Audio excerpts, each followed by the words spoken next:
Ini adalah acara book talk, jadi kita akan bedah buku. Nah, bedah buku, buku siapa yang akan kita bedah, dan buku tentang apa yang akan kita bedah, ini tentu saja menarik. Dan sore hari ini kami TB Press kedatangan beberapa tamu istimewa yang akan menjadi narasumber, dan selamat bergabung juga kepada tamu-tamu yang sudah hadir secara online. Terima kasih. Nanti juga kami akan ada sesi tanya jawab tentu saja. Jadi kita akan buat sesi tanya jawab di belakang setelah pemaparan dari narasumber yang kita miliki. Baik, di sini telah hadir penulis buku dari ini tuh tulisannya ada Pasar Rakyat sebagai Place dan Space. Menarik nih. Jadi ada 4 narasumber kita sore hari ini. Yang pertama adalah Pak Agus Eko Madyo. Ini adalah penulis buku Pasar Rakyat sebagai Place dan Space. Yang kedua ada Bapak Matius Hendro Purnomo. Ini sebagai Direktur Standarisasi dan Pengendalian Mutu Ditjen PKTN. Pak Hendro sudah hadir di sini secara online? Sudah ya? Oke. Baik, terima kasih Pak Hendro. Dan berikutnya ada pembahas. Tadi narasumber kita Pak Agus dan Pak Hendro, dan pembahasnya ada Pak Suhendro sebagai Ketua Umum APARSI, Asosiasi Pasar Rakyat Seluruh Indonesia, dan ada ini senior saya ini di kampus nih, Bang Sabar Situmorang ini. Sorry Bang. Bang Sabar ini kalau misalkan kita kalau misalkan nonton MTV gitu ya Bang ya, itu suka ada tuh roket memorabilia gitu. Ini karyanya Bang Sabar itu. Dulu kalau misalnya kawan-kawan ke BIP ya ada. Kalau sekarang standnya ada di boothnya ada di mana? Tokonya Bang? Di Alam Medsos. Alam Medsos, oke siap. Tapi yang pasti kawan-kawan tentu saja kita akan membahas tentang buku Pasar Rakyat sebagai Place dan Space. Ini menarik sekali, dan para pembicara kita dan para pembahas kita ini tokoh yang bukan kaleng-kaleng kalau bahasa sekarang ya. Pertama Pak Agus ini adalah penulis buku ini. Pak Agus dosen Dr. Agus sebetulnya Pak ya, kalau lengkapnya Pak ya. Di sini ada nih. Oh ya, siapa? Ini dosen di kampus ITB jurusan arsitektur, betul Pak Agus? Ya betul. Arsitek ITB. Dan tentu saja beliau juga banyak menulis, selain mengajar banyak juga menulis banyak hal gitu. Dan buku udah berapa yang diterbitkan Pak Agus? Ada 4 Pak Agus. Salma 2 TB Press. Oke, dan next akan terbit lagi terus ya. Oke, baik. Ini menarik dan khusus untuk Pasar Rakyat ini, buku Pasar Rakyat secara Place dan Space ini tentu saja pembahas dan narasumbernya juga keren-keren, dan lebih menariknya lagi ketika kita bahas ada hal-hal yang mungkin ini bisa menjadi sesuatu. Kalau saya sih terus terang secara judul aja ini udah menarik Pak Agus, Bang Sabar. Jadi ketika berbicara place dan space itu kan secara filosofi berbeda gitu loh. Kalau place itu tempat di mana ada aktivitas di dalamnya, tapi kalau space itu ruang, dimensi, di mana urusannya sangat fisik, sangat arsitektur banget. Kalau saya walaupun sekarang udah bukan di desain interior, Bang Sabar juga ngurusin ya. Space, pasti ngurusin space itu. Ya. Kalau sekarang space-nya pasti gini, 3 kali 4 berapa harganya gitu ya Pak. Itu. Kalau masalah place di sini rame enggak? Ini menarik ini. Jadi dan banyak hal yang dibongkar karena ternyata Pak Agus ini selain sebagai dosen, ketika melakukan penelitian, melakukan kunjungan, sering asruk-asrukan atau belusukan ke pasar-pasar. Iya Pak, betul Pak, asrukan. Kalau bahasa Bapak belusukan gitu ya Pak ya. Kalau bahasa saya asruk-asrukan nih karena di Bandung nih. Dan ada yang menarik kata-kata Pak Agus yang ditulis di buku ini. Bahkan ketika kita lihat pasar itu udah tutup katanya, kita bisa melihat jejak-jejak aktivitasnya gitu. Ini saya dalam imajinasi saya nih Pak Agus ya, wah dahsyat banget ya. Ternyata antara place dan space itu nggak bisa dipisahkan dan selalu ada keterkaitan yang memang kalau misalkan kita akan urusin, kalau bahasa ininya kan bagus dosen ya Pak ya, pasti ngurusin mahasiswa-mahasiswa biar nanti bisa bangun pasar yang lebih human gitu ya. Ya lebih bagus, lebih baik gitu ya. Lebih enakin gitu. Lebih keren lagi gitu. Nah, ini tentu saja hal ini menjadi sangat penting karena pasar selain aktivitas yang sangat lekat dengan perputaran uang, di mana di situ pasti kompleksitasnya tinggi ya Pak ya. Ada urusan pedagang pembeli, belum lagi maklar, belum lagi preman, belum lagi copet gitu dan lain-lain. Dan ada juga urusan tata ruangnya ternyata gitu. Ini hal yang sangat menarik yang bisa kita coba bongkar, kita bedah dari buku ini tentu saja dengan narasumber dan pembahas kita. Untuk pertama mungkin saya ingin persilahkan kepada Pak Hendro yang sudah hadir di sini, boleh Pak Agus? Pak Hendro dulu, kami silakan Pak Hendro untuk memaparkan kira-kira apa paparannya seperti apa. Tentu saja ini sebetulnya talk show sebetulnya, jadi nggak mesti terlalu berat mungkin ya Pak ya, agak ringan-ringan aja gitu. Karena kalau serius moderatornya bukan saya. Nggak metal ya. Nggak metal. Jadi kami persilakan kepada Pak Hendro untuk memberikan paparannya. Waktu dan tempat kami persilakan. Silakan Pak Hendro. Terima kasih. Suaranya kedengaran ya? Kalau saya kedengaran, Mas. Sebentar dicek. Suara saya bisa didengar? Bisa. Siapa? Aman Pak. Terima kasih. Ini sebetulnya saya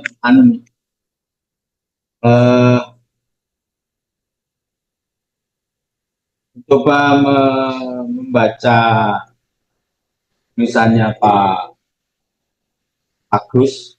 Pak Agus, terima kasih diberi kesempatan nih. Pak Agus ini kalau bagi kami merupakan bukan orang lain. Beliau itu salah satu anggota Komtek 0303 yang mana kami di Kemendak ini membidangi jasa di bidang perdagangan. Setiap kali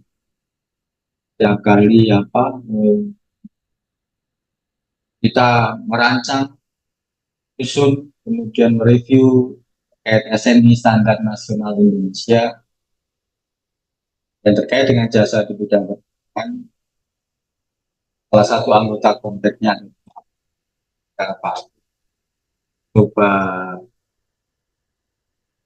menghubungi kami di Kemendak yang tadinya ke Pak Dirjen, terus Pak Dirjen menyampaikan ke saya, ya saya tidak ingin bicara banyak, saya ingin lebih mendengarkan Pak Agus ini kayak jalan-jalannya pasar-pasar. Tapi tanpa mengurangi esensi yang disampaikan nanti.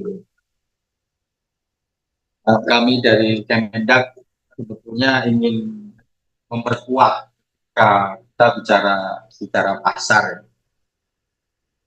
Jadi kalau Pak Agus di tulisannya Pak Agus yang hari ini yang menjadi perhatian kami adalah terkait dengan tampilan pasar ya, kalau Pak Agus bilang front of house dan back of house, yang selama ini mungkin para pengelola pasar hanya memberikan fasilitas tempat tapi tidak memperhatikan apa yang ada di dalamnya dan bagaimana mengelolanya, siapa pengelolanya, dan stakeholdernya siapa saja. Makanya di kami Kementerian Perdagangan mempunyai salah satu SMI pasar yang mana sudah berjalan sekitar, kalau hari ini 2025 berarti 4 tahun, karena SNI-nya tahun 2021. Dan kami di Kemendak juga mendampingi para pengelola pasar yang di daerah-daerah bisa memberikan ini loh pasar yang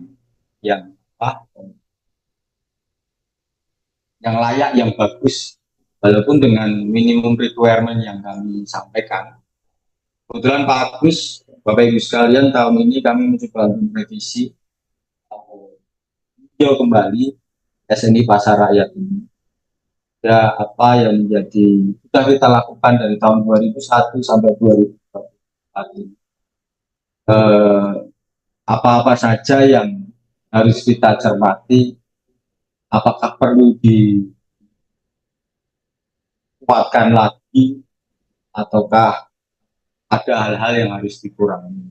Kami sudah melakukan evaluasi tahun kemarin, dapatkan masukan dari para pengelola pasar di apa yang kami sertifikasi. Baik, kemudian terkait dengan implementasinya nih pasar rakyat. SNI Pasar Rakyat. Sampai tahun ini memang ada 111 pasar yang sudah,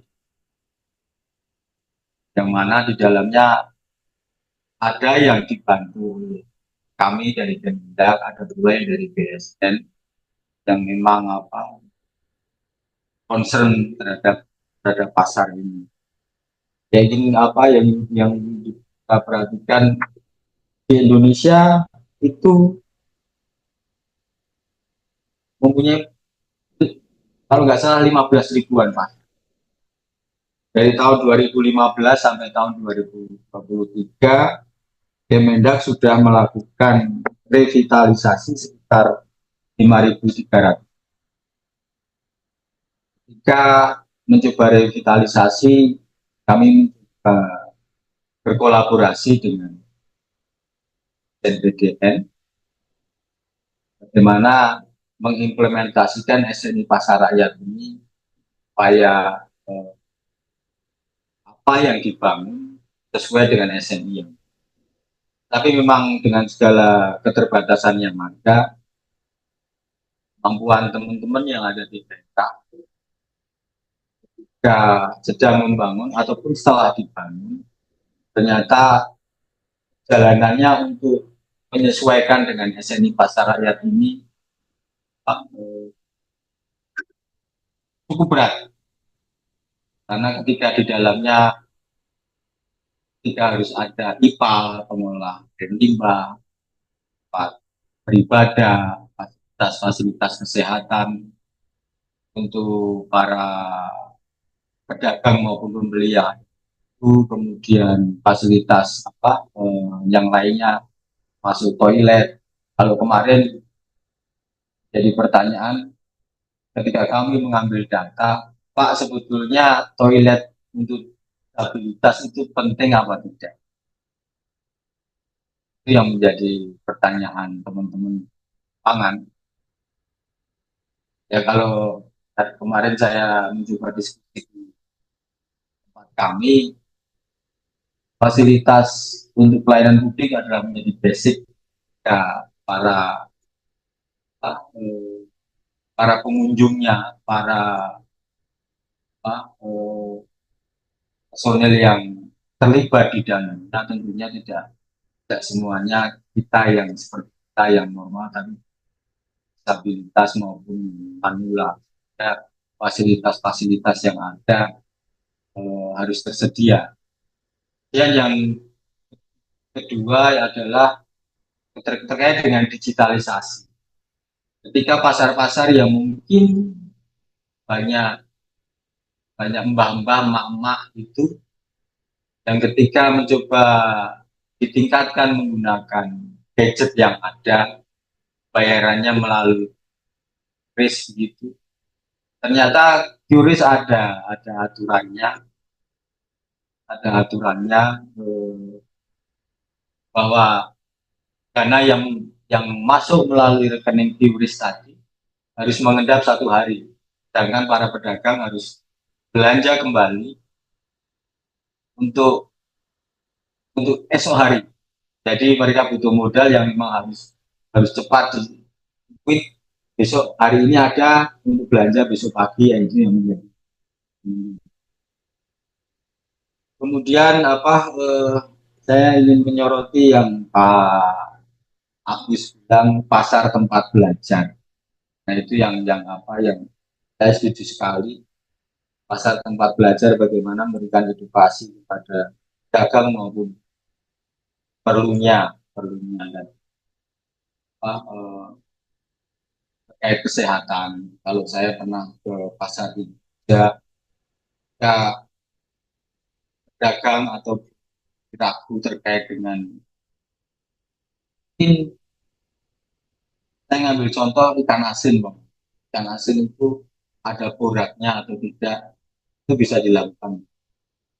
Tak kalah penting ketika hari ini umpamanya komoditi-komoditi bako begitu, bako ting, papok maksud saya, papok harga-harganya makin naik, itu ada kios pas. Jadi harga-harga di kios itu eh, tetap sesuai dengan HET yang ada ditetapkan oleh pemerintah sehingga harga yang ada di pasar itu, yang di pasar itu tetap terkendali terkait dengan bahan baku. Kemudian terkait dengan kuantitas barang yang harus dijual sih. Apakah benar 1 kilo, apakah setiap pasar yang tadi saya dikasih harus mewajibkan ada ulang. Jadi ketika pembeli ragu bisa mengukur kembali apa yang dia beli.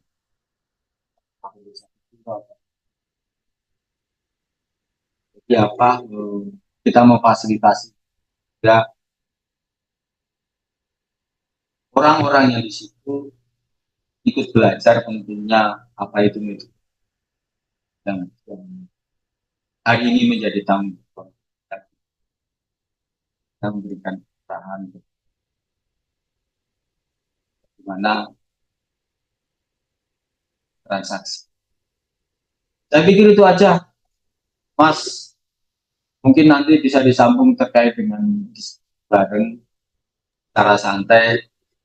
Saya kembalikan lagi ke Mas. Terima kasih. Siap, baik Pak Hendro. Ini kita masih di mute sepertinya. Udah masuk belum?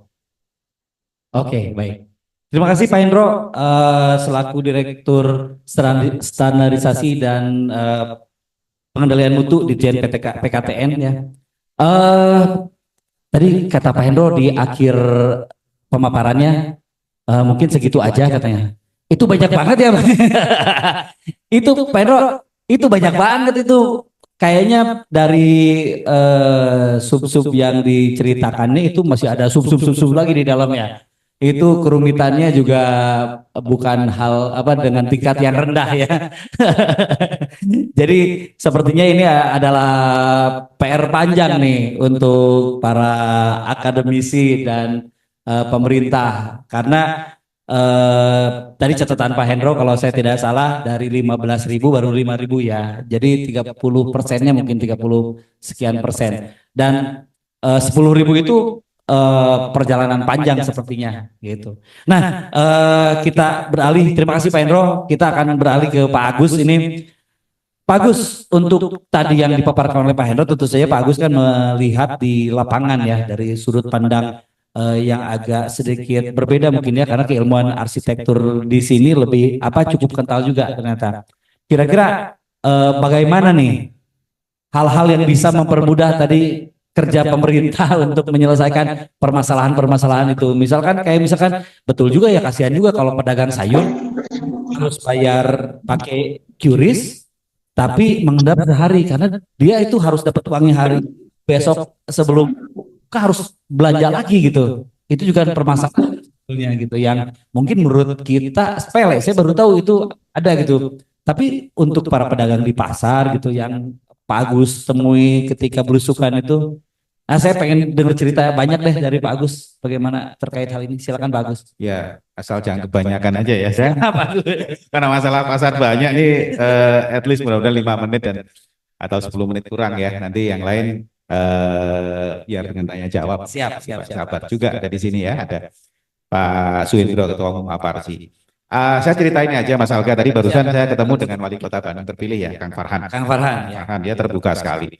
Jadi memang 5.000 pasar ini merupakan janji Presiden Jokowi kalau nggak salah di 2014. Jadi artinya sudah terpenuhi 5.000 pasar itu dengan dana oleh pemerintah. Nah, nanti dikoreksi juga oleh Pak Hendro. Khusus atau bukan kasa khusus lah nanti enggak ya, tapi diskusi-diskusi informal, bahkan diskusi formal ya dengan salah satunya dengan Pak dulu waktu itu Pak Direktur Standarisasi Direktur Distarlog ya, Sarana Distribusi Logistik ya, Pak Iqbal Sofan Sofa ya. Beliau sekarang jadi Pak Dirjen ya, baru sekitar kurang dari seminggu yang lalu. Sempat tercetus gitu ya di dalam diskusi informal adalah kalau pemerintah pusat sudah membangun 5.000 pasar, maka 10.000 pasar itu kemungkinan akan diserahkan ke pemerintah daerah. Nah, pertanyaannya gimana mekanismenya nih supaya pertama nggak ada terjadi korupsi, kemudian efektif tepat sasaran. Nah, saya kasih klik-klik terus nih, Pak. Tapi yang diklik-klik mukanya ya di pemerintah teman-teman Kemendak itu kalau diklik-klik itu mukanya kayak Pak Agus nggak tahu aja susahnya jadi birokrat ya. Kadang-kadang gue pengen ngajak teman-teman birokrat itu ngopi gitu ya. Oke ya, jadi ya akhirnya solusinya memang kami tahu karena saya juga tidak hanya belusukan di pasar. Bahkan Bu Direktur ya yang dulu di posisinya Pak Hendro ya, Bu Frida 2014 kalau nggak salah saya langsung dipercaya sebagai Ketua Tim Perumus SNI Pasar Rakyat, meminta saya nggak cuma belusukan di pasar tapi belusukan di kebijakannya. Nah gitu ya, susahnya birokrat itu luar ya. Aduh, kalau Bu Frida cerita harusnya pengusaha kan, Bu harusnya kita dibela gini gitu loh. Beliau cerita ini kalau membela yang pengusaha itu kami juga kadang-kadang harus berhadapan dengan meja hijau segitunya gitu loh. Jadi nggak mudah juga di birokrat. Kami diskusi dengan baik, mereka juga sering saya diajak dialog dengan masyarakat, tapi membuat kebijakan pasar itu kerumitannya luar biasa. Nah nanti mungkin Pak Suhendro dari ini nama-namanya Hendro semua ya. Yang pejabat Jauh Hendro. semua ya, Pak Suhendro, Pak Hendro. Ketua Umum Aparsi bisa cerita ya. Akhirnya ya sudah pengelola pasar bahkan pelaku-pelaku yang pasar dikumpulkan jadi satu komunitas namanya Asosiasi Pasar Rakyat Indonesia. Nah ini coba apakah bisa nggak yang istilahnya apa ya? Community ya, masyarakat yang independen itu membantu pemerintah. Karena kalau dari pemerintah sendiri kita tahu aduh ya sulitnya minta ampun mereka teman-teman birokrat saya pikir komitmennya luar biasa. Tetapi ya resource terbatas ya macam-macam terus kemudian ya salah mau benar tapi salah sedikit nggak boleh gitu ya. Harus administrasi harus macam-macam. Maka apakah tugas itu nanti sebagian bisa share ke komunitas? Ya tentu kita akan koordinasi terus ya, jangan sampai malah kontraproduktif ya, komunitas ini kontraproduktif ya. Saya sendiri di Aparsi Asosiasi Pasar Rakyat Indonesia diminta Pak Ketua Umum jadi Ketua Dewan Pakar gitu. Ini di Dewan Pakar itu akademisi semua ya, Google Scholar-nya tinggi-tinggi semua di sini supaya nggak dipolitisasi ya, supaya nggak ditarik ke best interest tertentu. Nah kalau buat saya pribadi 5 menit Mas ya. masih lama. 5 menit. Ya nanti kita ngobrol aja menjawab pertanyaan karena terlalu banyak masalah pasar rakyat dan itu adalah sumber pengetahuan yang luar biasa. Jadi kalau saya disuruh ngoceh 2 hari 2 malam cerita tentang pasar rakyat juga bisa di kuliah. Berapa SKS? 40 SKS juga bisa itu ya. Tapi gini yang buat saya pribadi adalah Pak Menteri Mendikbudristek itu berapa kali cerita bahwa meminjam bahasa beliau ya, hilirisasi pengetahuan. Oke. Jadi kami ini para akademisi kan dulu ya mudah-mudahan disuruh untuk publikasi internasional pada jurnal bereputasi gitu ya. Nah itu tidak salah karena memang kalau akademisi itu mempublikasikan di jurnal internasional bereputasi kita akan punya international exposure. Saya pribadi sudah diminta untuk review beberapa jurnal internasional bahkan menjadi editorial board sebuah jurnal internasional berreputasi di Eropa. Ya, artinya beberapa artikel saya tentang pasar rakyat ya, jadi cukup go internasional lah pasar rakyat. Tapi pertanyaannya, Mbok itu baca nggak tulisan jurnal? Iya. Indro dan Samnya kalau baca jurnal saya dengan data yang udah pusing betul gitu loh. Nah, artinya sebetulnya saya pikir Pak Menteri ketika hilirisasi bilang bahwa ketika saya membuat buku ini adalah bagaimana saya sebagai seorang peneliti selain membangun penelitian yang juga membawa Indonesia berkelas dunia gitu karena kita kan sekarang jadi masyarakat global tapi juga punya cakupan ke masyarakat, ke pengambil kebijakan, syukur ke industri ya. Dan ini Mas Alga satu hal memang katanya akan ada meniru dari Cina itu ada research based policy. Jadi di Cina bisa maju karena kebijakan-kebijakan mereka itu didasarkan pada riset. Ya. Betul. Nah, pertanyaannya, bagaimana riset saya bisa dipakai misalnya oleh Pak Hendro gitu? Ya, saya harus ngobrol banyak dengan Pak Hendro beserta staf-stafnya itu supaya match di sana. Buku ini salah satu chapter mengulas seperti itu sehingga ya kami berharap ini satu-satu silaturahmi ya untuk antara akademisi dengan pemerintah dulu ya. Dengan Pak Hendro nanti dengan dunia usaha adalah memang pengetahuan yang ada di kampus harusnya dipasok juga, distimulasi juga dengan apa yang ada di dunia nyata, gitu. Nah, itu yang kira-kira mengapa kok ada bangsa apa di pengusaha ini? Ini bukan Ada pimpinan komunitas ya kita. Pak Suhendro dan ada dari pemerintah itu juga memberikan banyak masukan ke saya sebagai peneliti sehingga ketika nulis hasil penelitian, hasil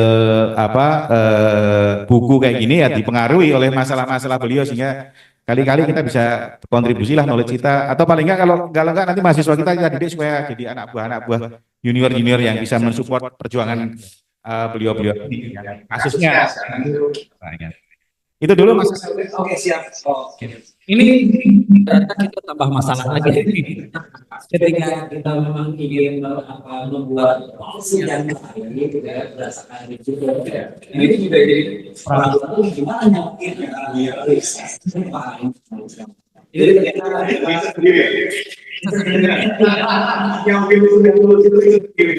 yang mungkin bisa teknologi sendiri.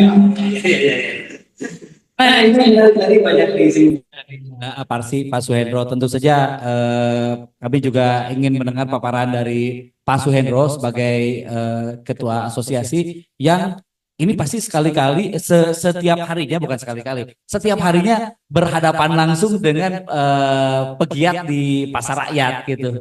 Ini juga kalau tadi dari level pemerintah dari Kemendag terus akademik ini langsung dari asosiasi yang dari komunitas yang bertemu langsung dengan para pengusaha, pedagang dan bahkan pembeli mungkin di sana di pasar raya. Kami persilakan kepada Pak Suhendro untuk memaparkan paparannya. Silakan waktu dan tempat kami persilakan.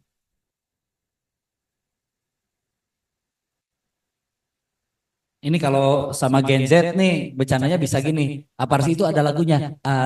Aparsi gitu. Kalau sama bapak-bapak kayaknya nggak masuk ya. Silakan. Halo. Selamat sore. Pak Suhendro.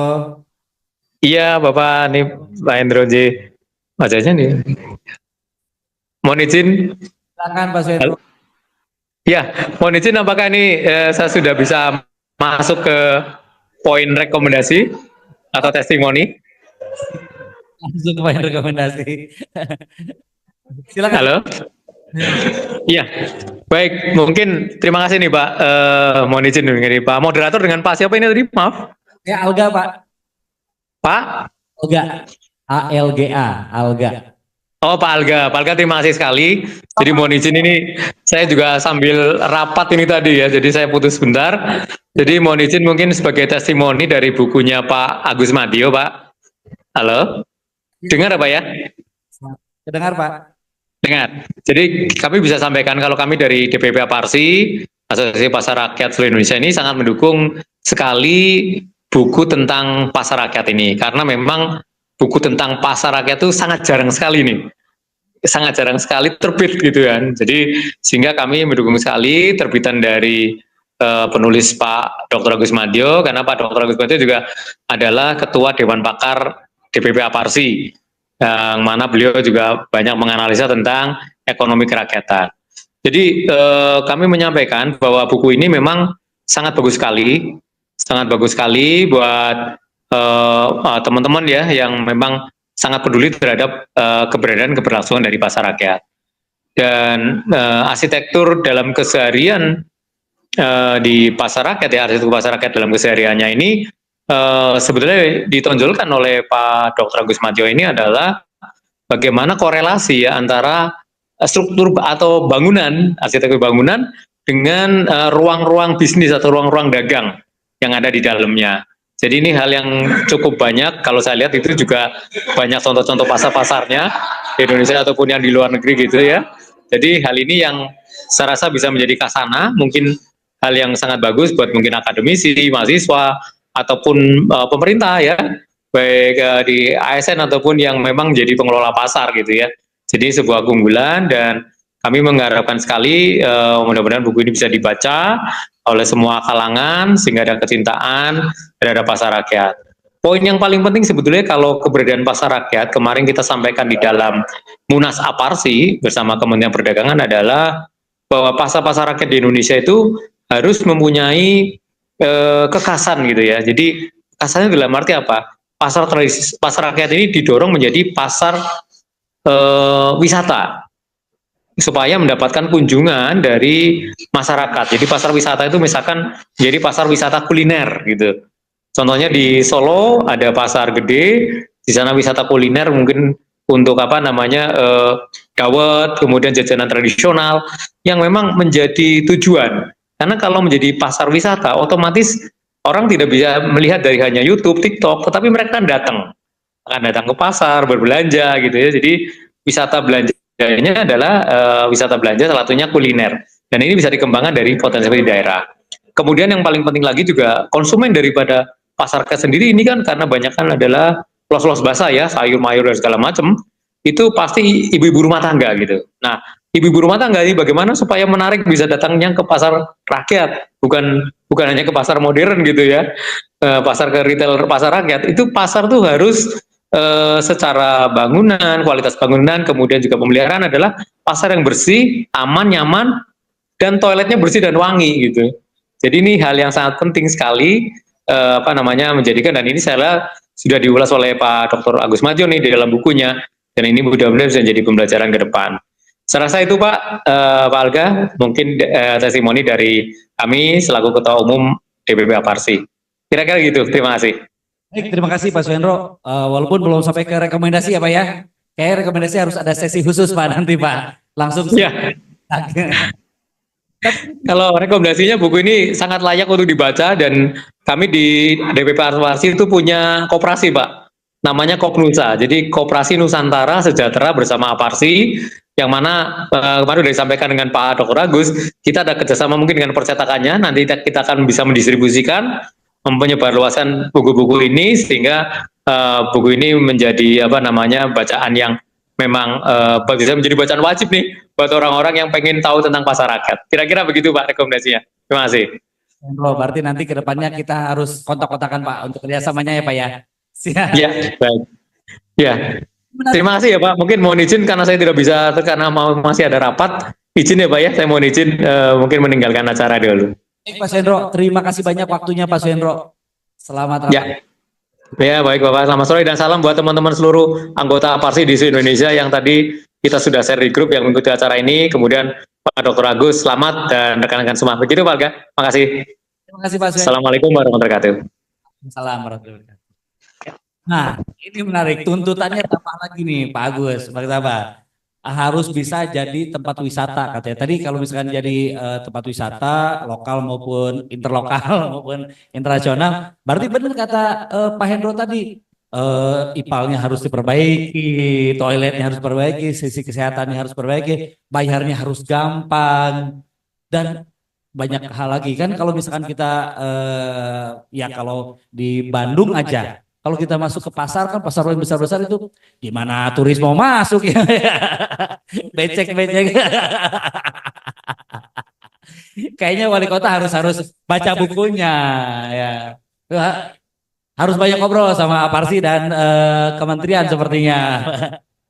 Ini menarik nih, jadi tambah lagi. Jadi ternyata tantangan untuk bagaimana membangun pasar yang ideal itu ternyata semakin tinggi ini. Apalagi tadi saya ingat testimoninya Abang di buku ini Bang Sabar nih.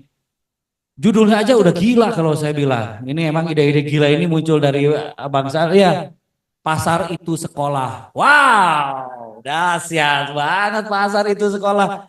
Ketika saya baca, ternyata memang Bang Sabar menyikapi kondisi masyarakat muda sekarang, ya atau katakanlah zilenial ya. Itu memang terlalu engaged, terlalu tinggi dengan dengan gadget gitu ya. Mungkin salah satunya adalah interaksi sosialnya di luar gadget itu sendiri itu kurang, dan ada baiknya juga dibawa ke pasar gitu ya Bang ya. Karena pasar itu tempat berinteraksinya banyak orang, gitu kan? Tempat ya ini harusnya Abang yang cerita kira-kira gimana Bang? Kok bisa keidean pasar itu sekolah? Boleh diceritain dong Bang? Terima kasih. Benar ya. Oke. Oke, jadi saya melihat seperti faktor place dan space. Oke. Nah, kalau itu kan kita punya banyak pengalaman ya. Oh, yang daya tarik yang terkuat sekarang banyak diciptakan oleh pihak swasta. Oke. Nah, kenapa mereka menciptakan itu semakin menarik? Ya, jadi dulu dominan pasar tradisional, tiba-tiba Ya. sekarang swasta main dengan judul pasmod, Pasar gitu kan? modern. Wah, heboh ya. Ya. Biar nggak terlalu kelihatan mengekor, Ya. modnya dihilangin. Jadi pasar apa? Oke. Nah, karena yang cenderung leadernya dulu pembuatnya adalah sudah pasmod 1, pasmod 2. Ya. Nah, jadi kalau ada swasta lain yang terinspirasi bagus. Ya. Nah, mungkin kata modernnya nggak diikutin lagi, Ya. biar seolah-olah baru lagi. Nah, saya lihat di situ ada persaingan. Oke. Ada sisi persaingan yang membuat mereka harus atraktif. Ya. Nah, mungkin kalau di pasar tradisional mungkin hal itu kurang diperhatikan. Nah, jadi aman, ya Pak, bersih, nyaman, atraktifnya belum. Oke. Nah, gitu. Itu PR yang menarik sekarang. Jadi saya pikir, wah, kalau mau dibilang apa yang membuat pasar sekarang bisa memancing orang untuk datang ke sana, atraktif. Iya. Jadi bukan hanya atraktif arsitektural. Oke. Misalnya kontennya, Iya. ada kegiatan, aktivitas, Iya. gitu. Nah, baru ternyata itu tetap aja istilahnya harus apa ya, mengikuti perkembangan. Jadi Iya. nah, ada subjek-subjek baru sekarang yang diikuti publik. Oke. Umur berapa mengikuti tokoh atau public figure yang umur berapa gitu ya. Iya. Nah, itu sekarang menjadi bagus. Misalnya Oke. di Pasar Santa saya lihat. Iya. Nah, ada orang Ada juga di buku ini ya. ya. Santa yang bukan Klaus. Iya. Ada- Itu gimana ada orang Bang yang Sawan? nggak anonim ya. Ada orang yang anonim. Oke. Nggak dikenal siapa dia. Siap. Tiba-tiba dia buat kafe ABC. Ya, Oke. di Pasar Santa. Ya. Itu jadi pagi-pagi orang udah antri. Oke. Nah, jadi dia sebagai pelaku bisnis membuat dia semakin atraktif, Iya. memancing orang untuk apa? Untuk datang. Nah, Oke. apakah ini akan diadopsi oleh orang-orang pasar tradisional? Iya. Pasar rakyat? Iya. Nah, saya kira unsur kompetitif ini, Iya. unsur kompetitif ini menarik. Betul. Makanya saya melihat ini sebagai apa ya, orkestrasi. Jadi harus ada orkestrasi, jangan Iya. hanya aman, bersih, nyaman, enggak Iya. cukup, ada atraktif. Iya. Nah, saya membuat kata ketiga dari place dan space. Apa itu Bang? Endless. Endless. Jadi place, space dan endless. Nah, ini dibilangnya dari kata Spanyol, tapi bahasa Inggris juga memakai. Itu artinya apa ya? Gabungan daya tarik Endless. Itu tulisannya gimana ejaannya? ENLACE. Oh, endless. Endless gitu ya. Endless. Place, Space, endless. endless. Oke. Aceh. Ya. Ya, Ini. atraktif itu di endless itu. Oke, gabungan antara itu semua Kalau gitu maksudnya. space dan place Place. normatif. Oke. Nah, iya. Bagaimana yang sekarang gejalanya, fenomenanya orang semakin tertarik ke hal-hal yang baru? Ya. Ya, endless tadi. Oke. Atraktifness. Atraktifnessnya. Gitu. Itu dulu. Wah, keren. Iya. Ini menarik. Jadi ada, tapi nanti itu bisa jadi buku berikutnya ya. Ya, betul. Endless. Karena di sini memang sudah banyak berbicara tentang place dan space. Kalau ditambahin endless lagi, tambah tebal lagi, susah lagi bacanya nanti. Jili susah orang bacanya Bang, kebanyakan. Ini udah jadi Pak Agus sudah dapat ini nih nanti langsung dan dapat ini juga kayaknya partner penulis.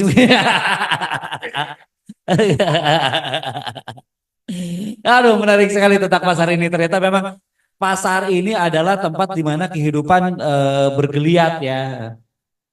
Saya akan buka sesi pertanyaan untuk yang ada di Zoom, tapi sebelumnya Agus boleh spill sedikit dong di buku ini isi yang kira-kira memancing orang untuk asik membaca sedikit aja beberapa tetes kisah. Boleh pakai mic-nya, Pak Agus? Silakan. Aku tuh orang serius bang, itu orang akademis ya, susah. Makanya udah ketemu metal-metalan dulu di sini nih. Yang senang membaca ini ya, oke ini aja. Tapi serius lagi nanti kalau saya nyanyi Indonesia Raya di situ, enggak. Mungkin ini ya, ada yang lihat. Lagi mikir di mana yang nggak serius. Oke nih, saya sebut aja lah merek karena bagus ya, floating market gitu ya, floating market. Pasar terapung gitu. Nah, biasa. Pasar terapung yang di Ya, Kalimantan. bukan yang artifisial di sini. Oh iya sini Nah, oke nah. Lembang. Tapi gini, biasa kan workshop ya. Jadi Bapak Word, Ibu shop. Nah, plus saya punya 3 anak perempuan. Jadi pasti wah, tuh yang ditinggalin aja di situ ditinggalin. Ya, waktu itu saya lagi nulis jurnal dan kebetulan lagi bingung. Bingung, postulatnya nggak ketemu. Biasalah. Wah, ruwet-ruwet kayak gitu tuh loh. Nah, akhirnya saya ketemu di floating market itu postulat mengenai desain ontologi. Wah, susah. Cuma ya itu ya, Desain ontologi ini. desain ontologi itu buat yang di akademis saja lah yang skopus-skopusan itu tuh. Tapi yang menarik adalah untuk bisa menerjemahkan itu adalah saya nggak bisa langsung tulis di laptop, saya bawa laptop di situ karena memang nulis kemana-mana ya. Nah, tapi nggak bisa langsung di laptop buntu, nggak bawa kertas mas, nggak bawa kertas. Akhirnya saya ketok pos satpam, Pak minta kertas dong, sama bolpen. Coret. Wah, ketemu di situ. Ya, jadi akhirnya saya seperti Socrates itu kan dia filosof dan sering jalan-jalan di pasar karena sering lihat orang jual beli gitu ya. Meskipun dia nggak beli, orang miskin lah ya. Kalau saya juga nggak beli, yang beli itu istri sama anak-anak saya, gitu, saya dibeliin aja. Tapi saya menemukan sesuatu di pasar ya. Meskipun bahasanya floating market dan coret-coret di situ. Jadi memang akhirnya dikaitkan dengan sesuatu yang membaca adalah bahkan seorang Socrates pun itu sering menjadikan pasar itu sebagai tempat inspirasi. Itu yang jadi inspire ya buat para filsuf. Nah, dan saya membuktikan sendiri gitu. Itu paper saya yang kedua ya, hampir yang kedua itu publish. Wah, susah banget tuh nulis paper. Pertama kali jebol itu temuannya itu ketemunya di pasar. Nah, mungkin yang akan tertarik ya sama dengan Bang Sabar, ini ngajak jalan-jalan ke pasar tuh. Nah, istri sama anak saya itu nggak suka diajak jalan-jalan ke pasar di Indonesia. Kepengennya diajak jalan pasar-pasar di luar negeri. Karena memang tadi endless-nya. Nah, salah satu pasar yang kita tuju ada Queen Victoria Market. Di Melbourne. Betul. Oh, sekira Cicadas. Itu enggak mas. Melbourne. Nah, begitu saya ajak ke sana, si anak saya yang sulung, si Fuli bilang, kok kayak Cihabit gitu. Oh iya? Iya, betul. Jadi suasana hype di sana. Nggak percaya saya harus diajak ke sana sama. Oh iya udah. Bikin buku ketiga, seri ketiga. Serius kayak gitu jalan-jalan. Taman Ciapit. Iya, kayak pasar Ciapit. Ada hype, ada tempat makan. Jadi gini, sebetulnya yang ditangkap anak saya mungkin adalah pasar sehari-hari. Orang jual beli. Ada los daging, ada los air mayuran. Tapi juga ada tempat untuk makan. Ada donat di situ. Kafe-kafe. Kafe-kafe kecil bahkan lebih gede, lebih banyak di Ciapit daripada Victoria. Kalau Victoria itu kafe-kafenya yang di hari Minggu. Karena mereka kan tiap hari kerja di pasar itu wisata. Ya tadi wisata Mas Indro di hari Minggu. Maka di hari Minggu itu muncul kafe-kafe temporer, ada yang jual kebab, ada yang jual donat segala macam. Nah, kalau di Jawa malah lebih ramai di situ. Nah, artinya Mas. MUI Mas. WH, ada Pak Om Bayu, ada Ramad, Cokin. Nah, artinya analis itu tadi Bang Sabar dan itu tadi adalah nongkrong di pasar itu bisa membuat inspirasi yang lebih beda gitu ya, karena suasana yang bising segala macam itu membuat kadang-kadang sering membuat stimulus-stimulus untuk berpikir, ya, berdiskusi, memaki-maki orang gitu tuh biasa. Kalau di kafe maki-maki orang, saya berdebat meneliti tentang petani, Bapak meneliti petani. Menceritakan petani mestinya sejahtera. Biasanya debat sama gitu ya. Nah, yang penting kopinya Pak Bayu lagu. Sabar waktu ini. Iya, janjian Bang Sabar tuh debat dulu. Gitu Mas, kira-kira di pasar itu adalah sumber inspirasi ya, yang mestinya kalau pasar kita dikelola dengan baik, nyaman, bersih, salah satunya exhaust ya, kita jelek sekali di exhaust ya, jadi bau-bau itu bisa disedot. Di Singapura tuh bau-bau disedot. Orang-orang Singapura, orang-orang tua pada nongkrong di pasar gitu ya, tidak di mall, yang mall anak-anak muda ya, orang-orang tua di pasar itu jadi inspirasi diskusi, berdebat. Jadi pasar ruang publik yang ya Sokrates seneng di pasar gitu ya. Itu Mas Alden. Benar. Berarti memang harus baca buku ini karena mungkin setelah baca buku ini bayangkan ada misalkan dalam satu hari yang ke pasar itu ada 300 orang sampai 500 orang. Setengahnya aja bikin buku terinspirasi. Wah, ITB Press nyetak banyak, ngebitin banyak buku ini, bagus banget ini. Ini, aduh, terima kasih bagus nih inspirasinya nih.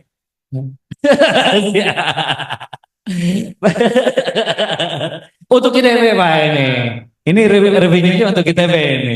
Oke, baik para pemirsa yang ada di Zoom, barangkali ada yang mau bertanya atau mungkin nggak bertanya. Kita di sini karena ini talk show ya. Ini kita bisa juga sebetulnya memaparkan perihal tertentu yang nanti kita bahas bersama-sama. Karena di sini ada narasumber hebat.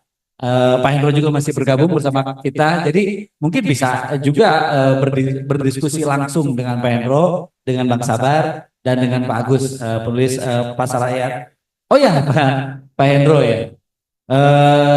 Kami persilakan kepada yang akan bertanya, silakan raise hand atau chat.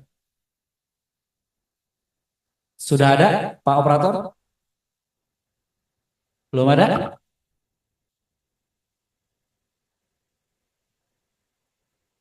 Oke, masih kita tunggu. Barangkali ada yang bertanya.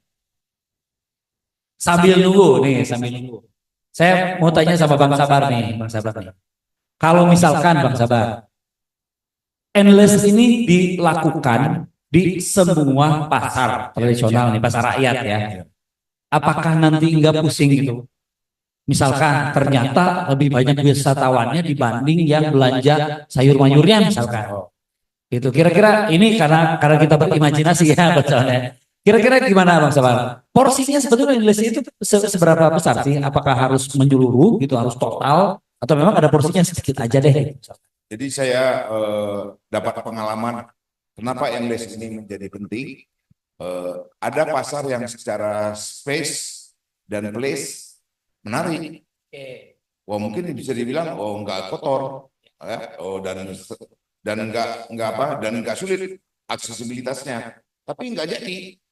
Saya lihat kan contoh di Bandung terjadi kan, mau disebut pasarnya. Sebut. Bisa jadi kan.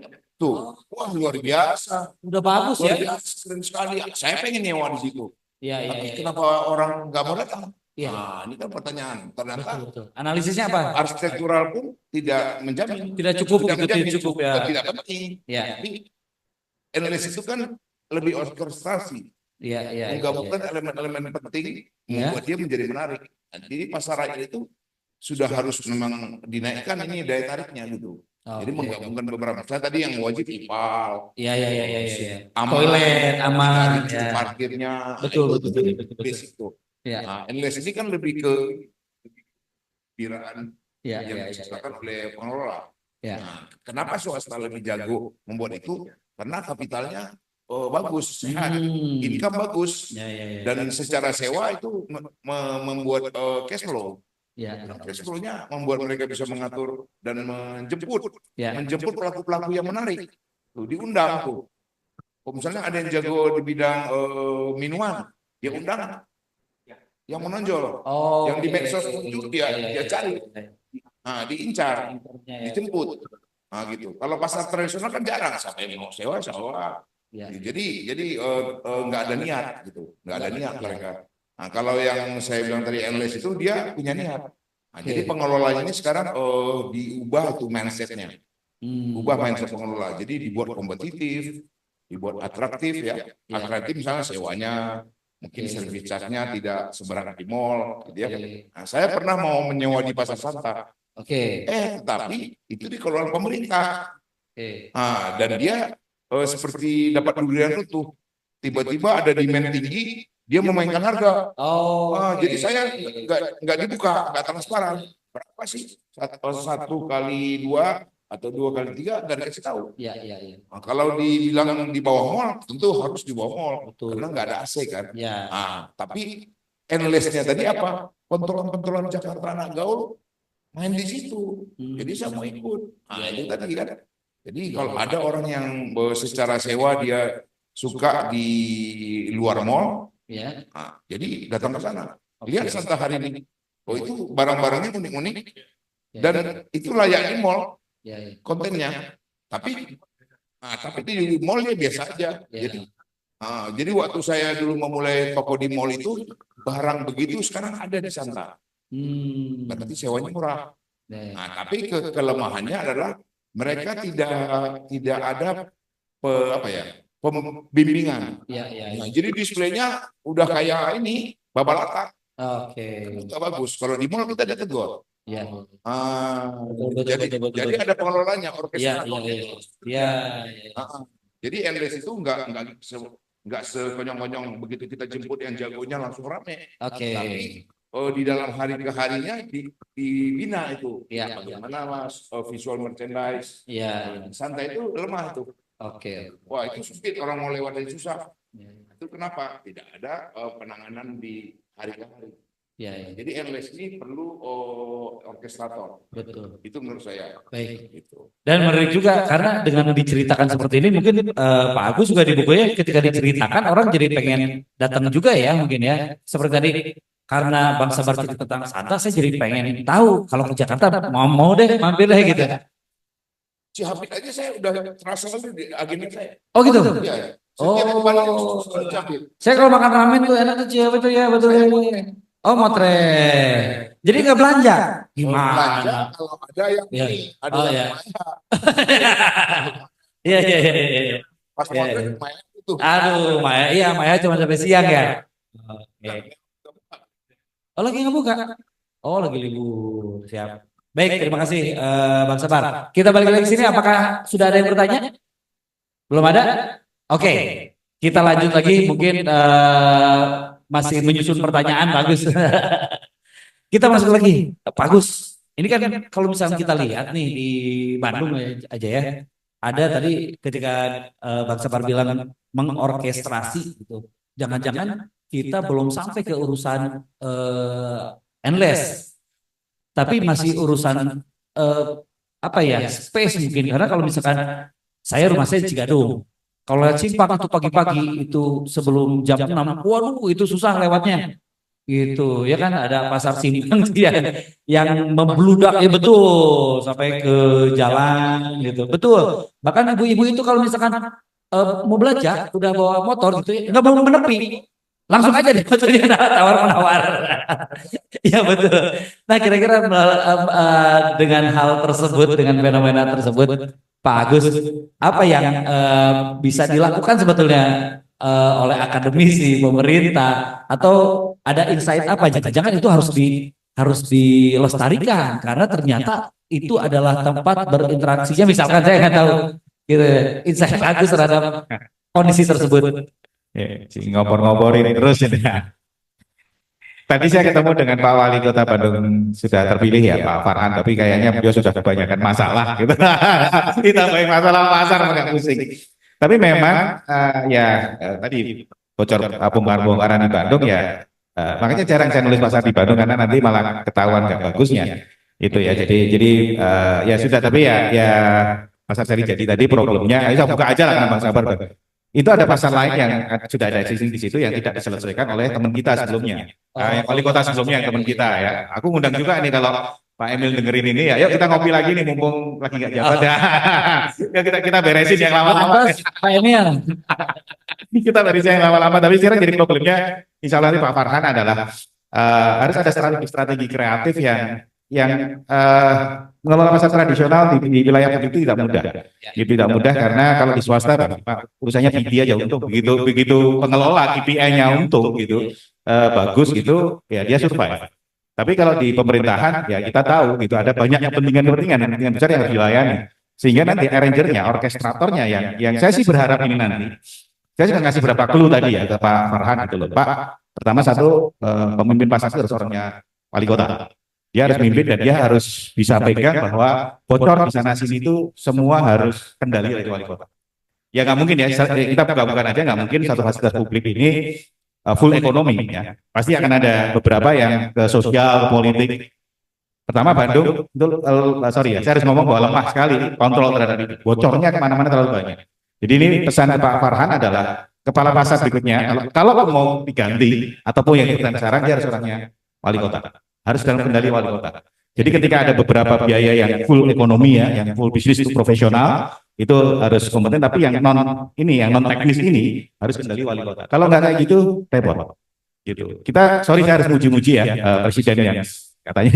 Tapi waktu di Solo nama beliau harum sekali Pak Jokowi. Dia kendalikan betul bersama Pak Wakilnya Pak Rudi ya. Kendalikan betul pasar tradisional di Solo. Sehingga dia jadi endless, dia attract berapa banyak orang gitu.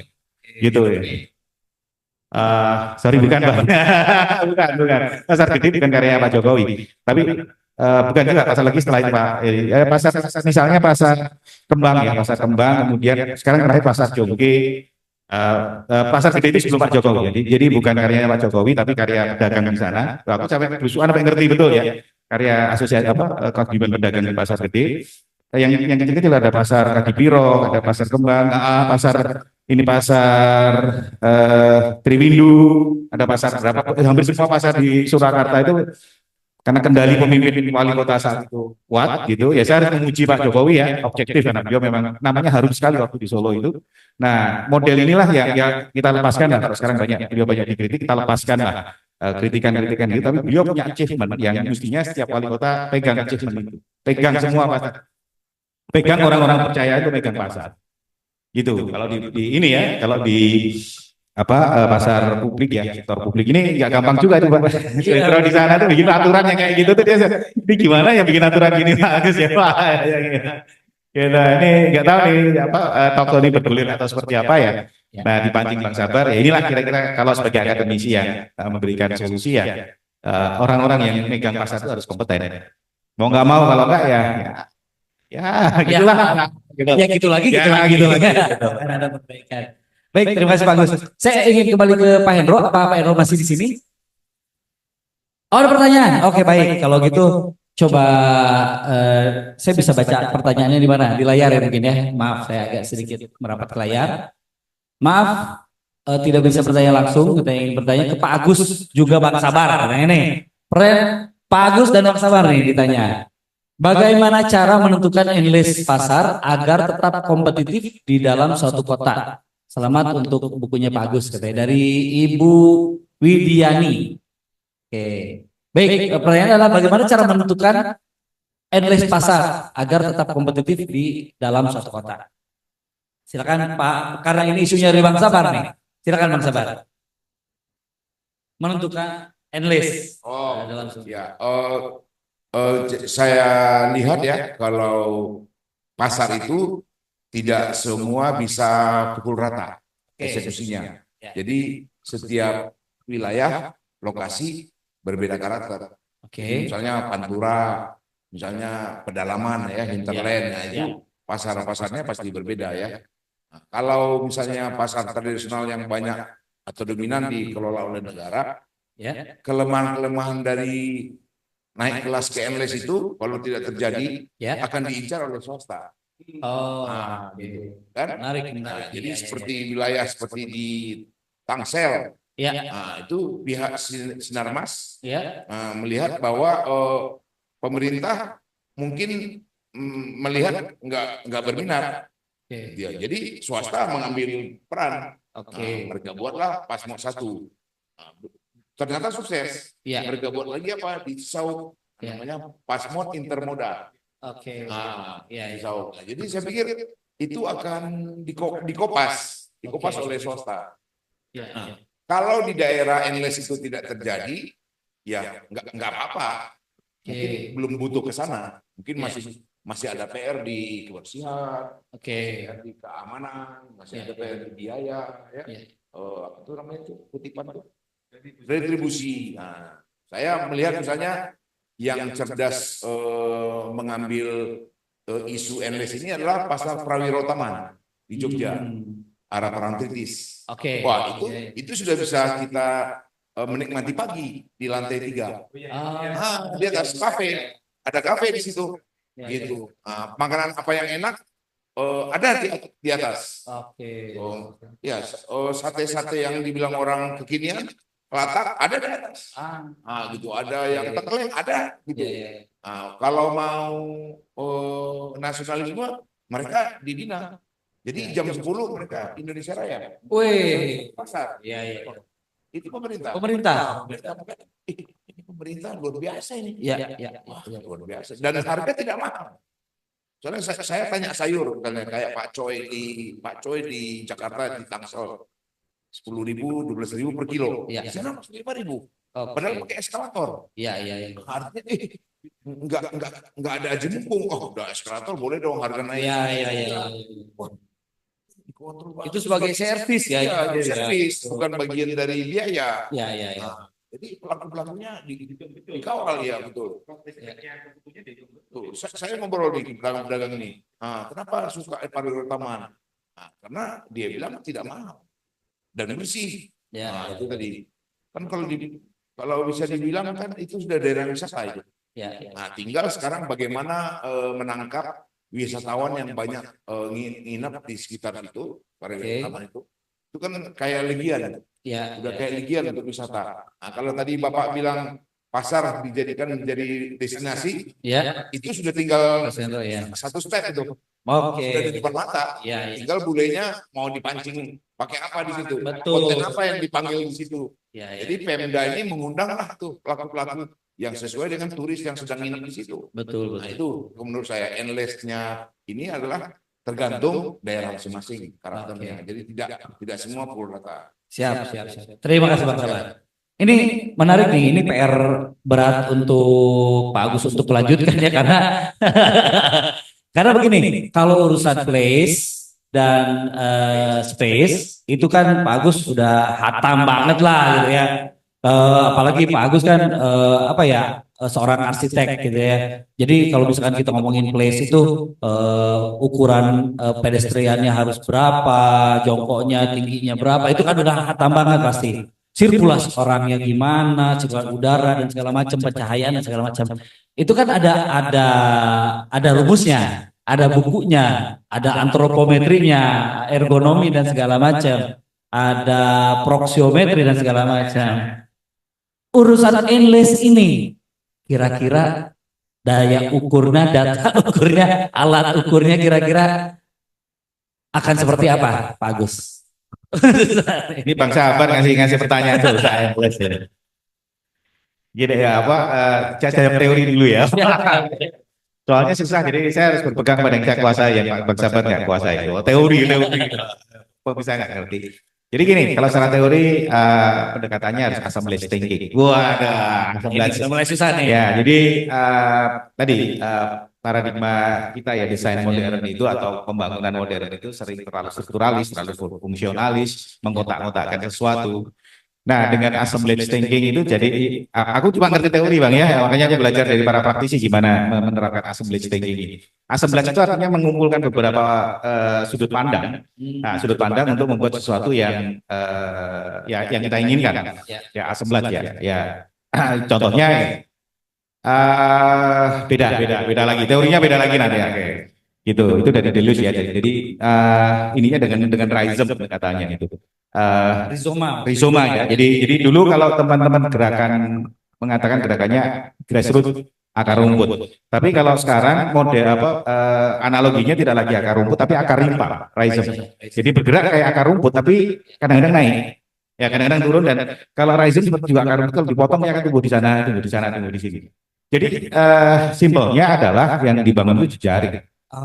Jejaring. Jadi lewat aparsi ini kan kita lewat tepi-tepi dulu ya karena masuk ke Pak Farhan dan Pak KDM ya gubernur kita masih belum punya akses ya kita lagi coba cari tapi tepi-tepinya yang kita coba Wah, jadi informasi ada terus. Jadi berpikirnya raisem terus. Lebih radikal dari sporadis ya, Raisem itu ya, Bang. Raisem akar rimpang. Kalau akar rimpang kayak ini apa jahe ya, geraknya Iya, kayak iya, jahe. iya, iya. Bergeraknya kayak gitu. Jadi kalau hampir mirip ya dengan akar rumput ya. Oke. Cuma kalau akar rumput itu kan di bawah. Kalau Iya. akar rimpang itu bisa ke atas, dia bisa membuat suatu pohon gitu loh. Tapi kadang-kadang nyundul lagi gitu. Iya, iya, iya, iya. Gitu. Itu cara berpikirnya seperti itu ya. Untuk ya bahasa marketingnya analis. Kalau ini kan bahasa ontologinya. Gampangnya adalah berpikir jejaring lah, berpikir mutual, berpikir jejaring, berpikir apa, miselium ya, berpikir milieu gitu. Cara berpikirnya dulu yang kalau dari saya cara berpikirnya yang disesuaikan seperti itu nanti akan muncul tiba-tiba kita bikin ini munculnya di sana, ini kan di sini asal networknya itu terpetakan atau tergambarkan dengan baik. Mudah-mudahan ini nggak terlalu metaforis ya kayaknya. Bisa kasih kuliah kayak gitu. Ini bagus ngomong apa? Asik, ini asik. Asik karena Bang Sabar itu sangat praktis ya, maksudnya sesuai dengan kondisi pragmatis di lapangan gitu. Tapi memang harus didukung sama teori-teori yang kuat juga, betul. Ini kamu kelas ini ya betul. Jadi nggak cocokologi gitu Bang. Oh ternyata ada loh gitu teorinya gitu. Ini menarik ini ya, ada alasnya gitu ya. Ya betul betul. Betul. Ini menarik nih. Ini makin sore makin asik nih. Apakah ada pertanyaan berikutnya? Masih ada pertanyaan? Oke, baik kalau gitu Pak Hendro dari Kemendag mungkin masih ada di sini. Mas, Oke siap Pak Hendro.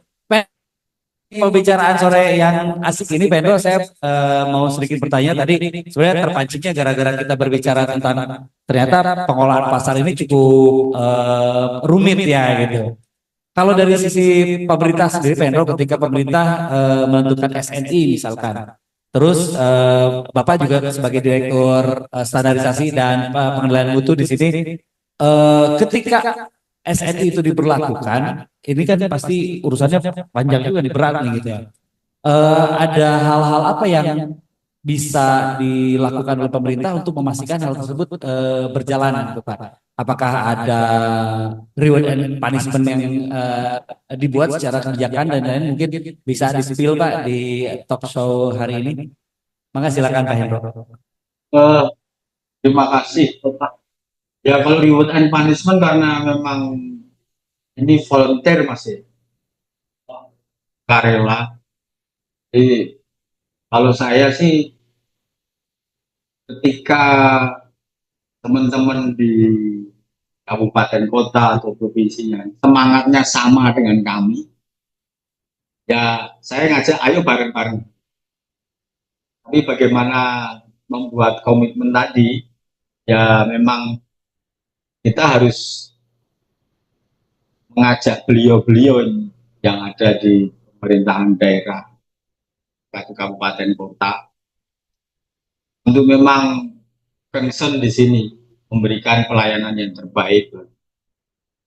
Ya, bagaimana ke pasar, rasa nyaman gitu, tidak mana menciptakan yang memang pasar rakyat yang disukai oleh rakyat itu mengundang untuk datang gitu. Jadi kalau memang SNI ini kan berlaku 4 tahun ya. Jadi memang di setiap tahun harus ada surveilannya. Ini membuat komitmen dengan kepala dinas tidak. Kalau memang itu pengelolaannya oleh dinas perdagangan. Beda lagi kalau pengelolaannya oleh PD Pasar itu yang lebih mana kalau tadi perusahaan dengan perusahaan daerah itu mereka sangat berhitung lebih detail lagi untung rugi. Tapi apa ketika berhubungan dengan teman-teman, kalau semangatnya sama gitu memberikan pelayanan, memang pemerintah harus hadir, apa, apa bagaimana memberikan kenyamanan tadi supaya setidaknya pasar rakyat tidak tergerus oleh pasar modern yang lebih bersih, lebih nyaman, ada pakai AC, apa udaranya, environmentnya lebih lebih. Jadi menjadi tantangan sih, menjadi tantangan. Jika bagaimana mengajak teman-teman yang ada di daerah, apakah itu kepala kepala dinas apa nah, untuk bareng-bareng, ayo kita memberikan pelayanan kepada masyarakat supaya masyarakat lebih care, lebih perhatian pasar ya. Saya pikir itu Mas. Sebetulnya bapak-bapak di sini mulia sekali ya. Jadi memang saya rasa ini semangat yang cukup menarik ya sore ini dari pemerintah, dari asosiasi, dari pelaku usaha, dari akademi, bahwa sebetulnya yang kita pikirin ini adalah urusan rakyat sebetulnya.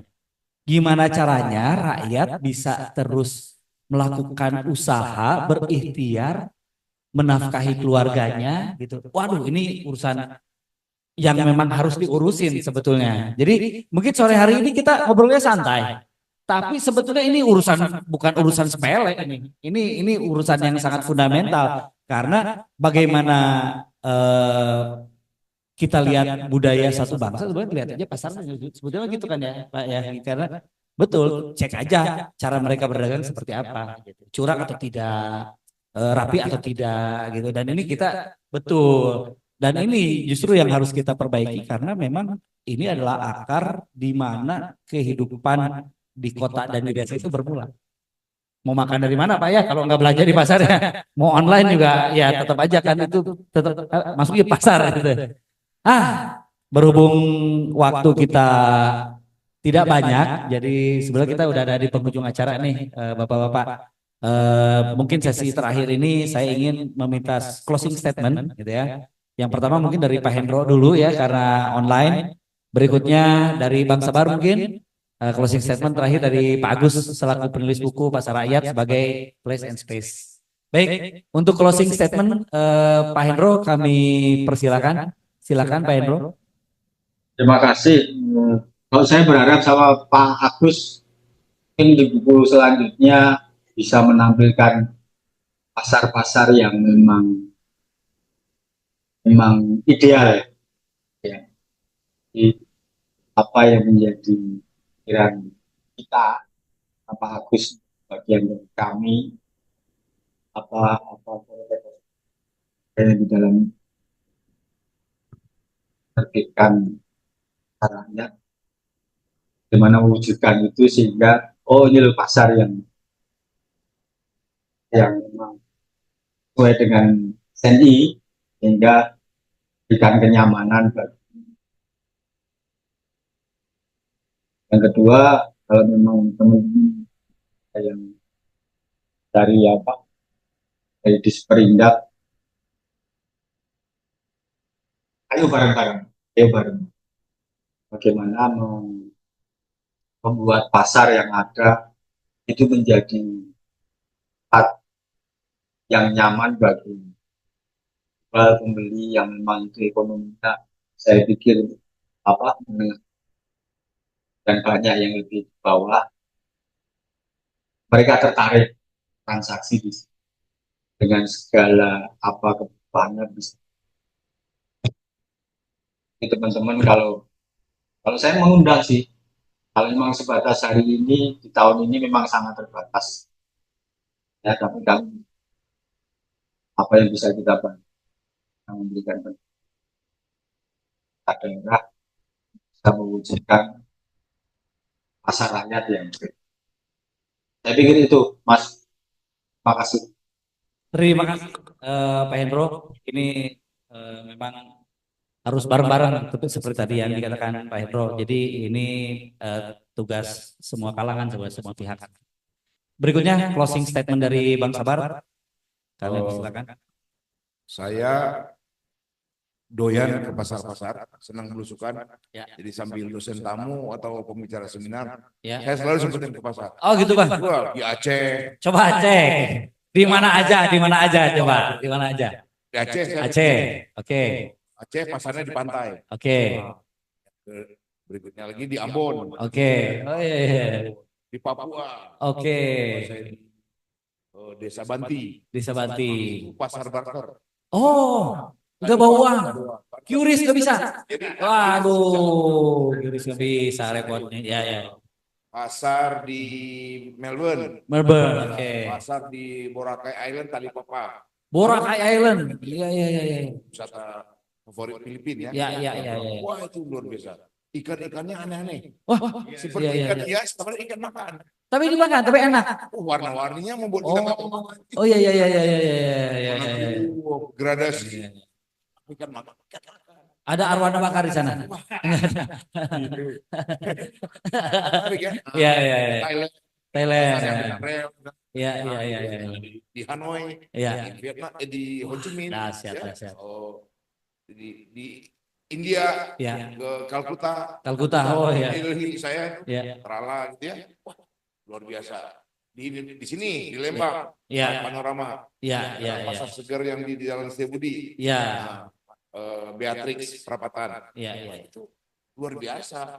Nah, jadi Oke. saya pikir setiap keluar kota harus ke pasar. Oke. Nah, jadi bagaimana menciptakan pasar ini menjadi buat penasaran pengunjung gitu. Jadi walaupun tradisional jangan minder. Ya. Wah, kita nggak kalah lah sama dengan pasar Parahyangan. Justru tradisional ini itu yang hebat. Seperti pasar yang dibuat sama alumni desain produk itu Pak Singgi ya, pasar Papringan. Itu kan temporer kan. Iya, iya, iya. Yang menarik itu adalah satu tadi yang membuat orang malas pasar, aroma dan Iya, emosi. iya, iya. Kalau yang saya lihat ya, saya mencontek bagaimana cara pasar di Shanghai Oke. mensolusi kebersihan. Gimana tuh, Pak? Jadi saya tongkrongin Iya, iya, iya. 1 jam 2 jam saya duduk saya Iya, iya, di pasar itu. Saya Iya. bersih. Iya. Saya lihat ini. Ternyata petugas kebersihan bukan membersihkan di ujung pas tutup. Oh. Setiap menit melewati semua gang itu. Oke. Itu namanya yang karet itu. Iya, iya, iya. Gua ganti terus. Oh. Ya, bener. Wah, memang harus apa ya? Tidak di ujung dari dia jam kerja. Iya, iya, iya, iya. Selama pasar buka, kamu ngider aja terus. Jadi pelaku pasar yang naruh tumpukan barang di situ kena usir. Oh. Itu kan bisa. Nah, yang kedua adalah jemput pelaku-pelaku usaha yang unik ke pasar rakyat. Oke. Misalnya, cakwe, enak si anu, Iya, iya. dicek di medsos, undang dia dengan sewa yang murah. Oh. Kayak gitu. Jadi kita nggak menunggu penyewa. Jadi usaha pasar-pasar itu menjadi tempatkan dia di tempat tertentu yang mungkin jauh dari aroma bau, tapi dia jadi senang dengan sewa menarik, Ya, ya kan? Nah, itu dulu ide saya. Siap. Kebersihan sama jemput penyewa. Jemput penyewa. Mantap. Ya. Terima kasih Pak Sawan. Silakan Pak Agus. Ya, Closing statement sekaligus promosi bukunya. Oh, saya oke. Kalau promosi bukunya nanti Mas Alga di marketingnya aja. Saya promosi tentang pendidikan aja deh ya. Nah, Nah, siap. bagaimana pasar ini hanya bagian kecil dari apa yang saya dalami menjadi sebuah dharma dalam pendidikan. Ada filosofis ya. Habis ini Maharib ya. Maharibnya biar pas gitu. Nah, tentu ini ya. Yang pertama adalah yang saya nyentil barusan TP punya rektor baru itu, yang saya sentil Mas Tata nih kalau dengar ini adalah mestinya bisnis penerbitan itu jangan dikomersialkan, jangan dibebani. Itu jadi harus ada subsidi supaya pengetahuan itu bisa terdeliver ke masyarakat. Ya, itu yang pertama. Karena gini, belajar dari Cina. Ya, ini saya juga mengutip lagi seniornya Mas Tata, Pak Agus Budiono, yang mengatakan ke saya adalah research based policy. Jadi kalau Indonesia mau maju seperti Cina, maka semua kebijakan harus berdasarkan riset. Ya, gitu ya. Jadi dan itu harus disubsidi sama oleh institusi, termasuk ITB mensubsidi ITB Press. Ya. Nah, kalau Pak Hendro tadi bukan research based policy. Jadi bukan hanya research yang dipakai, researchernya juga dibawa gitu ya. Researchernya juga dibawa. Nah, ini konsep lagi saya sering mengutip ini karena akademisi itu sering mengutip ya. Nah, mengutipnya senior-senior saya semua nih. Yang kemudian dikutip adalah dalam research based policy yang terjadi adalah knowledge co-production. Jadi ketika saya diminta oleh Pak Indro membantu di Tistal itu di sana, sebetulnya saya belajar di sana. Saya belajar dengan stakeholder di sana. Cuma karena saya akademisi, saya jago nulis saja, jago nulis dan jago berpikir yang terstruktur itu yang kepake. Tapi knowledge practice tadi Bang Sabar ya, saya juga belajar di pemerintahan juga mereka tuh pengetahuan praktisnya banyak. Jadi yang terjadi dalam research policy adalah knowledge co-production. Jadi penelitinya yang harus sering gaul dengan pengguna penelitiannya sehingga menghasilkan kebijakan dan riset yang itu memajukan Indonesia. Relevansi betul ya. Tadi sudah Pak Tata saya sentil, Pak Agus Budiono saya sentil, Pak Sony Yuliar saya sentil, senior saya semua. Yang terakhir adalah Pak Ketut Atnyana ya, Dekan Farmasi yang baru saja jadi pelaksana tugas direktur di Kementerian Kemendikti ya. Nah ini yang cukup subtil nih Mas Alga ini. Ya sangat tarekat ya. Tapi itu beliau dari Hindu. Kalau menurut saya adalah kesalahan pendidikan kita karena kita mengejar kemuliaan. Ini menurut saya ya mengejar kemuliaan sehingga ketika ada mahasiswa yang tidak mencapai nilai tertinggi, dia stres, ya, nah, itu keliru sebetulnya. Nah, lewat Pak Ketut saya belajar bahwa sebenarnya yang dikejar dalam pendidikan adalah kemuktian. Mukti itu kalau dalam bahasa Islamnya ibadah. Saya panjang itu mencari. Pak mukti itu kalau menurut beliau adalah cara membebaskan diri.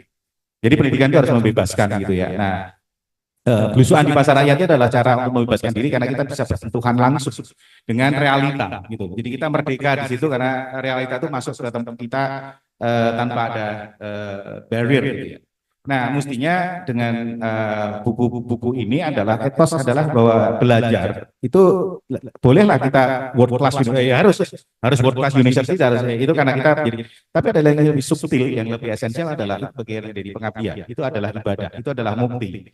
Nah, kalau dalam Hindu ajarannya Pak Ketut itu adalah mukti itu cara untuk jalan duniawi untuk moksha. Ini saya jadi moksha. Nah, kalau dalam Islam adalah fatkuli fi ibadi, fatkuli janati. Jadi jalan menuju surga, gitu loh. Jadi hanya lewat pasar ini ya kasus saja, tapi bagi belajar itu adalah ibadah karena mungkin kalau sebagai Muslim atau Protestan masing-masing punya jalan sendiri-sendiri adalah itu adalah ibadah dan itu cara kita mencintai Tuhan. Kalau kita belajar berusuhan di pasar, kita catatkan pengetahuan apapun yang terjadi itu. Nih, terakhir yang saya kutip adalah EBTGAD adalah berusahalah untuk membuat Tuhan itu tersenyum. Nah, mudah-mudahan kalau kita ketawa-ketawa gini, yang serius kita ketawaan ini ya harapan kita. Ini mau maghrib nih Tuhan itu tersenyum lihat kita ketawa. Hamba-hambaku itu membuat aku senang. Itu Mas Alga. Itu closing statement dari saya. Baik, terima kasih Pak Agus. Wah, ini kayaknya harus ada tepuk tangan dulu nih. Aduh. Dari pembicara-pembicara kita yang hebat ya. Terima kasih Bang Sabar, terima kasih Pak Agus, terima kasih Pak Hendro, Pak Suhendro, terima kasih karena sore hari ini Literate People itu ketemu banyak narasumber yang hebat, tokoh yang hebat, ilmu yang sangat apa ya kalau anak zaman sekarang daging semua katanya. Aduh maaf nih. Jadi nutrisi otak sore kita sore hari ini sangat tinggi. Karena apa yang dibicarakan tentu saja hal-hal yang cukup bermakna dan ini tentu saja hal yang cukup baik untuk kita cerna gitu dan dan tentu saja ini akan menjadi tontonan yang menarik untuk Literate People yang menyaksikan ITB Press TV karena kita memang sengaja membuat ya rutin melaksanakan kegiatan-kegiatan mencoba mengalih mediakan dari buku dari hal-hal yang sifatnya serius ke hal yang lain gitu sehingga apa yang ditulis Pak Agus di sini juga menjadi sesuatu yang wah ternyata obrolan sore ini melengkapi Pak Agus gitu dan tentu saja Literate People bagi kawan-kawan bagi saudara-saudara yang ingin membaca bukunya, buku karya tulis Pak Agus Eko Madio ini dengan judul Pasar Rakyat sebagai Place dan Space yang ada di hadapan kita itu bisa didapatkan di website ITB Press atau seperti biasa bisa di Shopee, bisa di Tokopedia atau jalan-jalan ke STP ke ITB Press Store yang ada di gedung STP. Iya betul. Ya. Betul, dan di Kopnusa, di koperasi asosiasi ya Pak ya, betul. Dan pokoknya gampang lah kalau misalnya ini bisa mungkin DM di Facebook sama apa IG-nya Pak Agus ya nanti ya untuk mendapat informasi lebih detail atau bisa ditanya ke medsos dan ya medsos UTB Press. Baik, Mitra People, alhamdulillah kita sampai di penghujung acara dan tentu saja sore hari ini saya berbahagia karena bertemu dengan senior-senior hebat-hebat, ketemu dengan orang-orang hebat, membicarakan hal-hal hebat, membicarakan sesuatu yang mulia gitu ya tentang bagaimana memikirkan pasar tradisional kita. Semoga pasar tradisional kita, pasar rakyat kita semakin hari semakin baik sehingga bisa menjadi tempat yang baik untuk berinteraksi, berdagang dan menjadi sekolahan ya Bang ya. Tempat belajar gitu karena di situ banyak orang bertemu tentu saja. Baik, Mitra People, dengan ini saya tutup acara kita hari ini, talk show kita hari ini. Sampai jumpa di talk show lain yang tidak kalah menariknya. Sampai jumpa. Wassalamualaikum warahmatullahi wabarakatuh.